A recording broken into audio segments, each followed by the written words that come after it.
Hi guys, welcome to this session on Microsoft Project.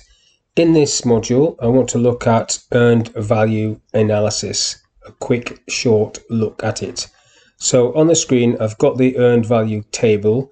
So I'll just go and get it again for you. So I'll show you where it is. It's in more tables at the bottom here. And there it is, earned value, apply. Now I've also inserted the percentage complete and duration fields just to make this a little bit easier. So that is insert column, and then you pick the one you want. I don't want any of those. So I'm going to create one task, task A.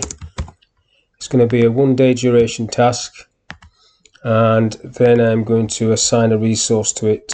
So a resource sheet, Bob, he's going to be on £10 an hour. Come back to the Gantt chart and assign Bob. Resources at the top, assign resources, assign Bob. Close that. So what you need to do now is save a baseline for this to work, and I'm going to do that. So project, set baseline, okay, and then these columns get filled in. So what have we got here? So we've got this first one, planned value. So baseline, cost, work scheduled, that means, or budgeted cost, work schedule, should I say. And this is budgeted cost, work performed. So planned, earned, actual cost, work performed. Then scheduling variance in cost terms, and cost variance. So if you've got an additional resource to come on, how does that impact? So that would be to do with time increasing. If you get, this task is 1 day at the moment, but if it goes to 2 days, that will impact this field. And then estimated at completion, your baseline cost, and then the variance, how much off plan were you. So all of these you can go into help and get some more information on. Help gives you a bit more information in terms of examples and best uses and things like that. But these little short tips are quite useful as well. So let's see how this is going to work then. So if I put this 1 day task at 10% complete, let's see what figures get filled in. So we've earned £8, that's right. Actual cost is £8. We're £72 to go. And that cost variance hasn't changed because we have not added an extra resource. Everything else is the same. Okay, let's change the duration to 2 days. So that if I change that to 2 days, now you get the cost variance field coming up. If I go back up and change this to 20%, that went back down to 5%, but I put it to 20%. You can see that the cost variance field is now changing because the duration has changed, and we've got a person on it, a resource on it that we didn't plan to have, and also the scheduling variance has changed because of that incurred extra cost. Now if I add another person, that's going to make it even worse. So if I go down and add Bill, he's on £10 an hour. Go back to the Gantt chart. So assign him to the same task, assign, close that. So you've got 2 people on. So now when you start increasing this, these figures should start changing quite a lot. So let's go with 50% complete. So now it's costing us cost variance. If I put that back on there so you can see what that means, earned value, cost variance, the difference between how much it should have cost and how much it is costing, difference between the current progress and the baseline plan of tasks. So these 2 fields are telling you if you're incurring any additional costs. Now if I delete all this off, if I put that back to 0 and put that back to 1 day, we've still got the scheduling variance because of Bill. If I take Bill off, kill Bill, so Bill's no longer part of this. Everything is gone back to 0. Cost variance, I should have said, not scheduling variance. That's still £80 to spend. So if I start spending this, if I go to 50%, that goes to 40. If I go to 100%, that should go to 0, because everything's on target. Everything's as it should be. No variance at completion. So if I put that back down to 0,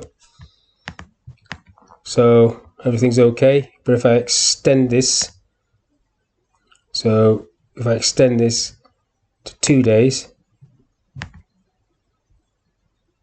we've now got, that's the estimated completion. We've got an £80 variance. These costing hasn't been added to yet. I'll go 20%, doesn't matter what I put in here really. Now it's starting to impact on that. If I put this, I'll leave that as it. If I then go and create another person, bill again at £10. So this is what happens in a project anyhow. You're going to get these additions during the project, or it could be the other way around. You're losing resources, so it's going to impact you. So you're just using this table to give you some idea of where you should be and and if you're on target or not. So the variance at this stage now with me doing that is 176 quid.